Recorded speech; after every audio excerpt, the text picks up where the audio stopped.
Hi friends, in our time together today, I'm going to introduce another combination ornament, the crayon. I'll show you how to play it. I'll show you how to practice it, some options for how to play it, and when you would want to play it.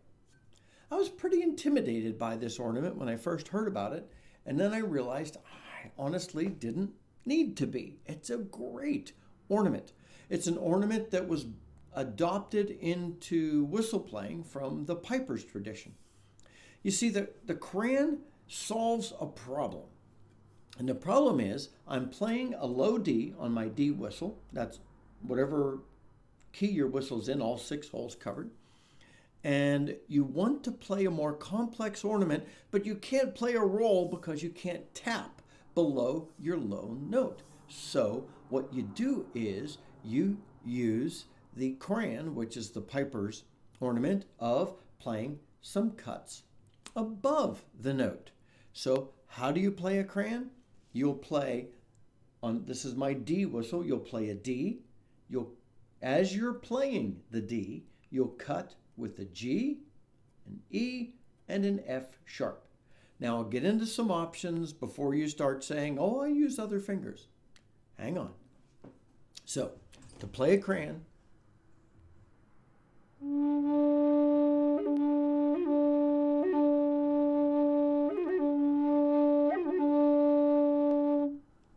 you play, the sequence is D, cut with G, you're still playing the D, cut with the E, you're still playing the D, cut with the F sharp, you're still playing the D in rapid sequence. It's that simple and that complicated. Because you have to teach your fingers how to do this. And we'll get into that in the practicing the crayon section. Yes, so you can cut using other notes and other different sequence of notes. I've experimented with this myself. See what sounds good for you. You don't have to use the G, E, F sharp sequence, but there are a couple of rules with doing this. Yeah, the rules are really fuzzy, as always. However, the rules are, if you're going to play a crayon, don't play the same cut twice in a row. And don't play the same cut 3 times in a row, because that's just a trill. So use 3 different notes, or if you cut with the G and then the E, you could come back and cut with the G, just not twice in a row. So how will you practice a crayon?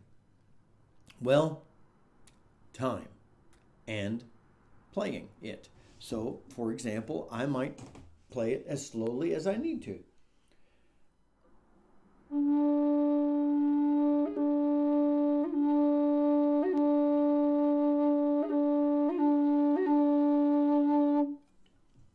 And I will play it like that a number of times. One of the things that's most helpful for me in practicing the crayon is to select a sequence of music. And I'll talk about some tunes we've already played where you could use this. Like in the Chanter's tune, you're going to walk down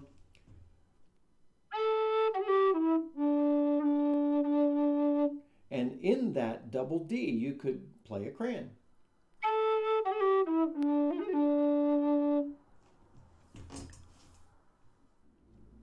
So that's how to play a crayon, how to practice a crayon. Pretty simple. It's just the complexity is in that muscle memory, so you don't get too fumbly. Crayon options. Again, like I said, you don't have to be married to the G, E, F sharp sequence. You can use another sequence. Also, when I first stumbled into experimenting with a crayon, I used 2 cuts just to get myself more familiar with it. And so you could just use 2 cuts instead of 3. And I know some people that actually say that you could use 4 cuts when playing a crayon, but my fingers probably aren't ready for that one yet. But try that out. Those are a couple of different options you can use. So when will you play a crayon? Well, you play a crayon primarily when you're playing a D. I know some folks play it on the E.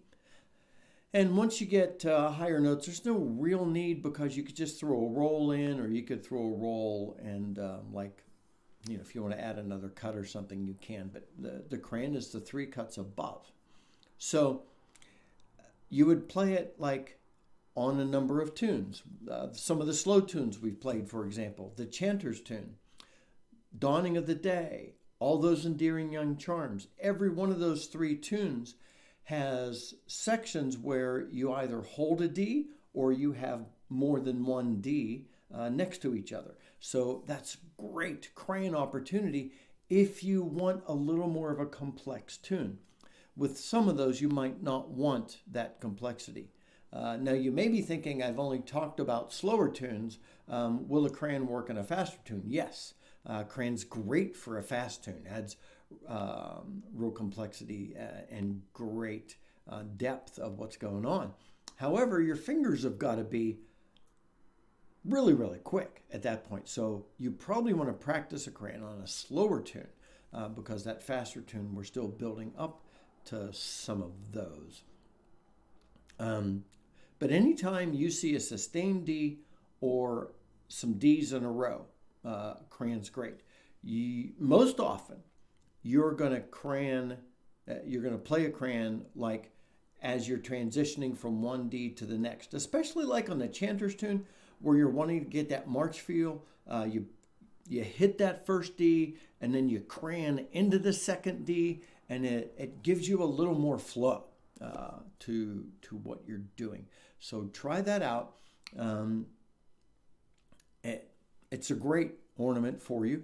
Please let me know if you have any questions. You can email me at scott@lowdwhistle, and I appreciate the conversations I'm having with folks on email.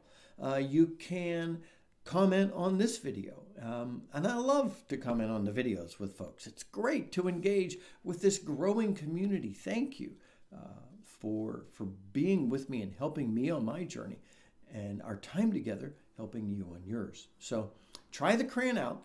Let me know if you're having troubles. Let me know. We'll work on that. If you're having great success and you fall in love with it, let me know, and we'll celebrate that together.